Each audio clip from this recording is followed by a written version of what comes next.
Hello दोस्तों, नमस्कार। मैं डॉक्टर सुरेंद्र खंसली अपने घर से आज गढ़वाल से बेनोखाल ब्लॉक से और घनसाली गांव से आज आपको एक छोटी सी कहानी सुनाना चाहूँगा।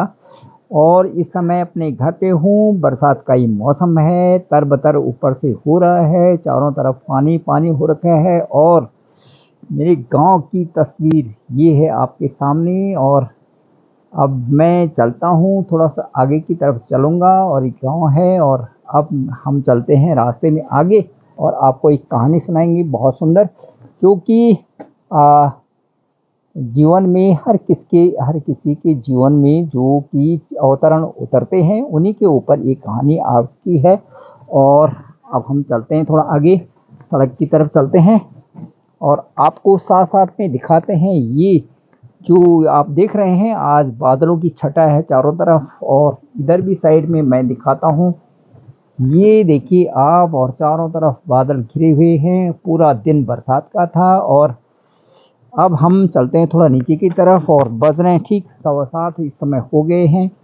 फिर भी हम चलते हैं, थोड़ा देखते हैं कि नज़ारा क्या है और सड़क तक चलते हैं, फिर वापस आ जाते हैं। तो दोस्तों ये है। और दोस्तों बरसात का ये मौसम है और आजकल जो रास्तों में ना बहुत सारे जो है ये झाड़ झंकाड़ हो रखा है। और अब ये रास्ता ठीक करना पड़ेगा मुझे। आप ये नीचे का रास्ता देख रहे हैं, बिल्कुल जो है झाड़ झंकाड़ हो रखा है और ये पूरी तरह से साफ सफाई करनी पड़ेगी। और उससे साफ सफाई जब होगी तभी ये जो है थोड़ा अच्छा लगेगा। लेकिन अभी 2-4 दिन की और बारिश देखते हैं, उसके बाद ही ये बहुत अच्छा होने वाला है। हम चले नीचे की तरफ और रोड की तरफ चलते हैं। आ,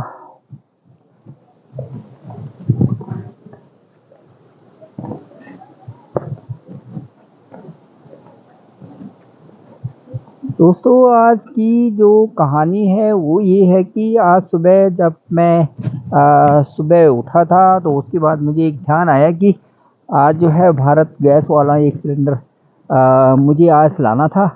और उसके लिए मैंने किसी को बोला कि भाई थोड़ा सा ये यहाँ से मदद कर दो। तो उसके बाद उन्हें मजदूरी देनी होती है। तो मैं जब उस बच्चे को लाया, उस लड़के को लाया था अपने घर में, मजदूरी करता है कोई यहाँ पे हमारे गांव में। अभी मैं डिस्क्लोज नहीं करना चाहूँगा उसका नाम। थोड़ा उसकी दशा को देख करके मुझे थोड़ा अंदर से महसूस हुआ कि वास्तव में कुछ लोगों को काम भी चाहिए, मजदूरी भी चाहिए। और उनका जो दिनचर्या थोड़ा अच्छे ढंग से बीत जाए तो उससे अच्छी बात और क्या हो सकती है। तो इसी तरह से गांव में भी और शहरों में भी बहुत सारे उदाहरण ऐसे मिलते हैं जिनकी कि वास्तव में मदद करनी चाहिए। तो आ, दोस्तों मैं एक छोटी सी कहानी आपको आज सुनाना चाहूँगा। और कहानी ये है कि किसी एक गांव में, जो सड़क से तो काफ़ी दूर था लेकिन हल्की सी रोड बनी हुई थी, तो उधर गाड़ी जा सकती थी, जैसे छोटी जो गाड़ियां होती हैं उधर से जा सकती थी। तो ऐसे ही एक रामू रहता था और उसका परिवार रहता था वहाँ पे। तो हुआ ये कि बरसात का ही ये मौसम था। और बरसात के मौसम में जो है कभी कभार इतनी बारिश हो जाती है कि उसको झेलना बड़ा मुश्किल हो जाता है। तो दोस्तों इसी तरह से जब जैसे कि इस साल हुई बहुत सारी बारिश, और बारिश से जो पानी है वो दिल्ली में भी तरबतर हो गया। और ऐसे ही बहुत सारी जगहों में जगह में ये देखने को मिला है। तो ऐसी स्थिति में थोड़ा सा जो रोज़ की दिनचर्या है और जो उसका जो वो है वो काफ़ी बहुत मशक्क़त पूर्ण ज़िंदगी हो जाती है उसमें। और कई लोग जो गरीब लोग होते हैं उनके तो घरों में पानी उनी आ जाता है और काफ़ी परेशानी उससे हो जाती है। तो उन लोगों के पास एक्चुअली मजदूरी भी नहीं रहती और कई सारी चीज़ें उसका परिणाम उन्हें भुगतना पड़ता है। ऐसी स्थितियां बन जाती हैं कई जगह। तो दोस्तों कहानी सुनाना चाहता था मैं। एक गांव में एक रामू और उसका परिवार रहता था। तो बारिश का ऐसे ही मौसम था। तब बारिश के मौसम में इतनी बारिश हो गई तो घर में जो पानी उनके आने लग गया। और जब पानी घर में आने लग गया रात में, तो वो सारे अपने बर्तन वर्तन उनके नीचे लगाने लगा, जहाँ कि पानी नीचे आ रहा था। कहीं पर गिलास लगाता, कहीं पर लोटा, कहीं पर जो भी बर्तन होता उसको लगा देता वहाँ पे। ऊपर से पानी टपकता रहता, कोई साधन नहीं था। इस तरह से गांव की दिनचर्या ऐसी होती है कि कोई किसी की मदद भी नहीं करना चाहता। यदि कोई मदद वाला भी है तो थोड़ा दूर दूर ही रहते हैं। कई कई सारी सीक्वेंस को लेके आदमी चलता है और मदद करने वाले भी कोई होता नहीं। तो फिर ऐसे ही एक बार उसने जब बहुत ज़्यादा बारिश होगी तो घर में रहने के लिए उसको बड़ा मुश्किल हो गया। तो वो और उसकी पत्नी रात में भी जागते रहते थे और अपनी स्थिति को देखते हुए कि कहीं जो है नीचे ना छत नीचे ना आ जाए, इस तरह से, क्योंकि पानी बहुत टपकता रहता था।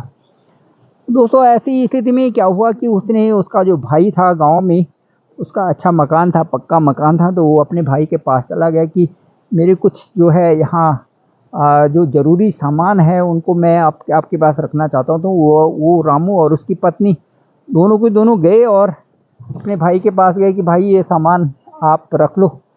लेकिन हुआ ये कि उन दोनों लोगों ने उसको नकार दिया और वहाँ से बहुत परेशान होकर के और फिर आगे आगे चला गया। तो दोस्तों हुआ ये कि वास्तव में जब इस तरह की परेशानी किसी भी आदमी पर आती है तो वही उस परेशानी को समझ सकता है कि जो ज़िंदगी में कई तरह के ऐसे ऐसे अवसर आते हैं जबकि आदमी को लगता है कि मेरे ईश्वर के अलावा कोई नहीं है और मैं अकेला ही इस धरती में हूँ, और इस चीज़ को रियलाइजेशन होता है, इसमें कोई भी संदेह नहीं है। तो दोस्तों फिर क्या हुआ उसके बाद कि भाई ने भी और उनके भाई ने भी ये कहा कि भाई मेरी पत्नी जो है इसे मना करेगी, तो इसलिए उसने दरवाज़ा बंद कर दिया और अंदर चला गया। हो सकता है भाई कई सारी परिस्थितियां होती हैं, तो उन आजकल कई लोगों पर ब्लड प्रेशर के मरीज हैं और कई अलग तरह से समस्याएं हैं, कई डिप्रेशन में हैं, कई सारी चीज़ें हैं। उससे जो है हर परिवार का अपना अपना हिसाब है और परेशानी जो है लगी ही रहती है। तो दोस्तों हुआ ये, और उसके भाई ने भी और जो उनके रिश्तेदार ने भी सब ने मना कर दिया। और मैं इस समय रोड में आ गया हूँ नीचे, और ये हमारे गांव की रोड है। इधर से जो है चलता रहता है ट्रैफिक कभी कभार, जो हमारे गांव के आगे जो कोलरी, जमरी और थापला हैं जो गांव, उधर को ये ट्रैफिक जाता है। तो दोस्तों इस तरह से ये स्थिति बनी, और उसके बाद क्या हुआ कि जब वो तैयार नहीं हुए उसको सामान को रखने के लिए, वो बेचारा फिर जो है वहाँ से चल दिया अपने मकान में। और ज़्यादा तेज बारिश उस दिन हो गई और चारों तरफ पानी भर गया। तो स्थिति बड़ी ख़राब सी हो गई। और उसके बाद क्या हुआ कि वो बस रात भर जागे रहे और जागते हुए वो ईश्वर का नाम ही लेते रहे। और जब सुबह हुई तो उसके बाद गांव में कोई मेला लगना था। तो उसके बाद क्या हुआ, मेला लगा गांव में। तो वहाँ क्योंकि गांव के दूसरी तरफ और जो गांव थे उनमें कोई डेवलपमेंट के कार्य होने थे, तो उधर जितने भी सेठ थे, कई लोग थे और अमीर लोग, वो अपनी गाड़ियां लेकर के वहाँ देखने के लिए आए कि भाई कैसी जगह है और क्या है। तो इस तरह से गांव में वो लोग आए। तो उनमें से एक सेठ थे, तो उन्होंने सोचा यार क्यों नहीं इस गांव में जो सामने वाला गांव है यहाँ तक मैं देख के आऊँ। तो वो वहाँ तक चला गया। तो जैसे ही वो गाड़ी को घुमा रहा था, वहाँ पर बहुत सारा जो है मलबा था, कीचड़ था, और उसमें उनकी गाड़ी जो है धंस गई और वो वहाँ से निकल नहीं पाई। तो हुआ ये दोस्तों कि जब गांव के लोग उधर से आए तो वो सबको सहायता के लिए बोला कि भाई आ जाओ यार, मेरी सहायता करो, यार मेरी गाड़ी को आगे तो कर दो। लेकिन कोई तैयार नहीं हुआ उसमें, और गांव के लोग अपने अपने झुंड में आगे चलने लगे। किसी ने सहायता की नहीं उनकी, कह रहे यहाँ से तो निकल नहीं पाएगी गाड़ी, आपको तो इसको कहीं से और जो व्यवस्था करनी पड़ेगी। ऐसे करके गाँव के सारे लोग उधर से चले गए। तो हुआ ये दोस्तों कि वो जो शेर थे वो थोड़ी देर तक वहीं पर खड़े रह गए। और फिर क्या हुआ कि ये जो रामू था, जिसके घर में पानी बहुत भर गया था, उसने वो क्या किया कि गांव में और इधर उधर गया था कि कुछ उसको काम मिल जाए, छोटा मोटा काम मिल जाए। लेकिन काम कुछ उस दिन मिला नहीं, और बरसात के सीज़न के होने के नाते वैसे भी काम बहुत कम था। तो वो शाम को उधर से निकला तो दौड़ दौड़ के उधर से जा रहा था घर की तरफ, तब तक देखा उसने वहाँ पर गाड़ी फंसी हुई है। तो वो सीधे जो गाड़ी के पास गया और उनको कहने लगा कि मैं आपकी मदद करता हूँ, और पीछे से वो धक्का भी लगाया उसने, और साथ साथ में उसका ये धंसी हुई है तो पूरा खोद करके और उसके लिए टायर के लिए जगह बना करके पूरी मेहनत से जो है गाड़ी को धक्का करके और गाड़ी आगे चली गई। आगे जब खड़ी हो गई गाड़ी तो उसके बाद थोड़ा आगे जाकर के सेठ ने गाड़ी रोकी और गाड़ी से उतरे। तो उन्होंने कहा भाई इधर आओ। तो उनको बुलाए कि क्या कहे भाई देखो मैं जो सेठ दीनानाथ हूँ या सेठ जो भी हूँ। उन्होंने अपना नाम बताया और उसके बाद कहा कि तुम्हारा नाम क्या है। तो उन्होंने कहा मेरा नाम रामू है, मैं इसी जो है सामने गांव में रहता हूँ। और तो बताया क्या काम धाम करते हो। बोला भाई ऐसे मेरे को काम मिल नहीं रहा है आजकल, और थोड़ा बहुत ये मजदूरी करके अपना पेट पालता हूँ।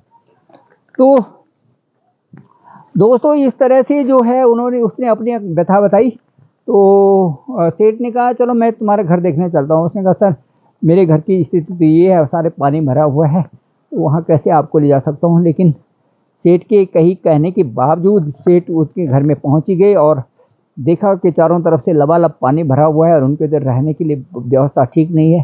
तो उनकी पत्नी ने कहा यहाँ पर तो कुछ खाने वाने के लिए है नहीं, लेकिन मैं आपको वो गुड़ ले आई और कहा ये गुड़ ले लो। तो सेठ ने बड़े प्रेम से उस गुड़ को लिया और कहा क्यों नहीं, मैं ज़रूर आपके घर का ये गुड़ ले लेता हूँ प्रसाद के रूप में। और उसके बाद उसको कहा रामू को कहा कि आप जो है आप दोनों आदमी मेरे साथ चलो, मुझे ऐसी ऑनेस्टी की ज़रूरत है और ऐसी आदमी की ज़रूरत है जो कि काम में हमारे काम को संभाले। और उसको अपने साथ शहर में ले गया और उसके सुंदर सा मकान भी दे दिया, और उस मकान में रामू और उसकी पत्नी रहने लगे और बड़ी ईमानदारी से वो काम करने लगा। तो उसके बाद गांव के लोग भी उसके पास आते थे और भाई भी भाई हो गया, और सारे जो रिश्तेदार वो रिश्तेदार बन गए और सभी जो है बड़े प्रेम से उसके साथ बोलते थे। तो दोस्तों सबसे जो कहानी का सार है वो यही है कि यदि आपके पास ईमानदारी है और यदि आप ऑनेस्टी से और लगन से काम करते हैं, प्रभु को सुमिरन करते हैं, और ये आपके पास ईमानदारी और सच बोलते हैं आप, तो इसके बराबर और कोई तपस्या नहीं है, सच्चाई के बराबर और ऑनेस्टी के बराबर। और वो आपको बहुत आगे तक ले जाती है। और वास्तव में द्विस्वभाव का आदमी नहीं होना चाहिए, उसको तत्परता से बोलना चाहिए। जहाँ पर सच्चाई हो सच्चाई ज़रूर रखनी चाहिए, और कभी ऐसे नहीं कि अपने ही ऑनेस्टी के बल पे ही अपने जीवन को बिताना चाहिए, और वो बहुत बड़ी चीज़ है दुनिया में। तो दोस्तों जो शुरुआत मैंने वीडियो की थी वो ये था कि शुरुआत वीडियो की थी उसमें मैंने ये बताया कि आज सुबह मैं जब वो सिलेंडर के लिए गया था किसी के पास कि भाई ये सिलेंडर को नीचे रख दो और वहाँ से भरा हुआ नीचे से ऊपर ले आना।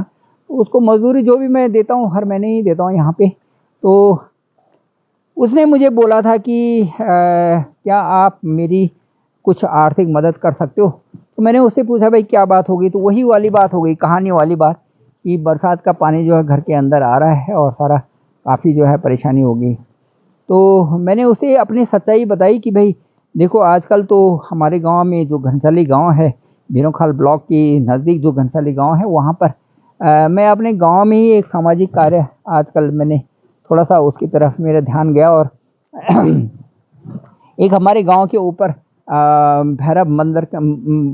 भैरव का स्थान है जो कि खाली वहाँ पर है। तो एक दिन मैं वहाँ पर गया दोस्तों, तो मैंने देखा कि वहाँ पर इन्होंने चबूतरा सा बना रखा है बीच बिल्कुल नीचे खेत में, ऐसे पहले था नहीं। तो मुझे वो अच्छा पता नहीं क्या हुआ, मुझे ऐसा लगा कि यहाँ खेत में जो बिल्कुल बीच खेत में बना रखा है ये इस तरह से जो है, मुझे लगा कि इसको एक मंदिर शेप में होना चाहिए, न कि इस तरह से बीच खेत में ये इस तरह से जो बना हुआ है। क्योंकि पहले भैरव का जो स्थान था वो पेड़ के नीचे था, बहुत बड़ा पेड़ था और उसके नीचे स्थान में वहाँ पर था। तो अब उस तरह से था नहीं, उन्होंने बीच जो है खेत में उसे बनाया था। तो कुछ मन में इस तरह से डायरेक्शन हुई कि यदि यहाँ पर मंदिर के शेप में बन जाए तो बहुत अच्छा है। तो मैं कोटला गांव में गया, वहाँ पे भैरव बाबा का मंदिर देखा। तो ऊपर से छत नहीं है, खाली होता है भैरव बाबा का। लेकिन वो एक मंदिर शेप में बना हुआ था, चारों तरफ की 4 दीवारें, और उसके बाद बहुत सुंदर, और सामने हवन कुंड था और परिक्रमा स्थल था। ये इस तरह से बना हुआ था। तो मैंने उसको बताया कि भाई देखो, आजकल मैं मंदिर के निर्माण के कार्य में लगा हुआ हूँ, और ईश्वर की कृपा हुई तो वो काम सफल ज़रूर होगा। तो थोड़ा उधर उधर सामाजिक काम है, और उसके बाद देखते हैं जो भी होता है। तो दोस्तों, मैं इस वीडियो के माध्यम से आपको ये बताना चाहता हूँ कि ऑनेस्टी भी होती है सब जगह, और हर चीज़ भी होता है। मेरी वीडियो को जो भी देख रहा है उससे उनसे मैं अनुरोध करूँगा, और मेरा इस वीडियो के माध्यम से यह विनय है, और मेरा विशेष अनुरोध है कि आपके इर्द गिर्द और कहीं पर भी इस तरह के लोग होते हैं जो नीडी होते हैं, ऑनेस्टी रखते हैं, सच बोलते हैं, उनकी ज़रूर मदद करें। और यदि कोई मेरे वीडियो के माध्यम से, इस ब्लॉग के माध्यम से चाहता है कि उस भाई की मदद हो, तो मैं ज़रूर उसका अकाउंट दे दूंगा, और आपके उसके अकाउंट में कुछ डाल सकते हैं। मुझे लगता है कि उसे कम से कम 50,000 तक की ज़रूरत होगी। तो यदि उसका एक काम बन जाता है तो हम समझते हैं ईश्वरीय एक एक वर्क हमने कर दिया। क्योंकि मैं आजकल जो है मंदिर के निर्माण समिति में हूँ, और वहाँ जो है आजकल काम चल रहा है। तो हम चाहेंगे कि मंदिर का कार्य भी हो जाए, और उसके साथ साथ में इस तरह से यदि काम कोई ऑनेस्टी लेवल पे कोई लोग मिल जाते हैं तो वो भी ईश्वरीय काम होगा, और हम ज़रूर जो है मददगार बने किसी की भी। तो दोस्तों, धन्यवाद, आपने ये ब्लॉग देखा, और आपने ये कहानी भी मेरे यहाँ से सुनी। मैं इस समय अपने गांव की इस रोड में चल रहा हूँ, पैदल चल रहा हूँ। इस समय काफ़ी अंधेरा भी हो ही गया है, ठीक 7:30 बजने वाले हैं, और अब मैं चलूँ अपने घर की तरफ। तो दोस्तों, मेरी आज ये कहानी आपको कैसे लगी, आप इसे ज़रूर लाइक भी करें, शेयर भी करें, और मेरी इस कमेंट को सुरेंद्र खंसली नाम से इसको आप सब्सक्राइब करें, और शेयर भी करें। और सब्सक्राइबर कम है थोड़ा, और सब्सक्राइबर बढ़ाएं तो मैं आपको फिर उतर और भी वीडियोस इसी तरह से दिखाया करूँगा।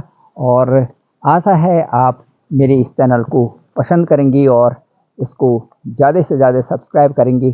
Thank you very much. मैं डॉक्टर सुरेंद्र प्रसाद खंसली, इसी धरती से, इसी भूभाग से, इसी क्षेत्र से, यहीं पर मेरा जन्म हुआ है, यहीं पर मैंने पढ़ाई लिखाई की, और यहीं से मैं फिर जो एक सरकारी नौकरी में गया, और इसके बाद दोबारा प्रभु की इच्छा से आजकल यहीं पर हूँ, और आपको यहाँ से ब्लॉग दिखाता रहता हूँ। तो आप इसे ज़रूर पसंद करेंगे। Thank you very much.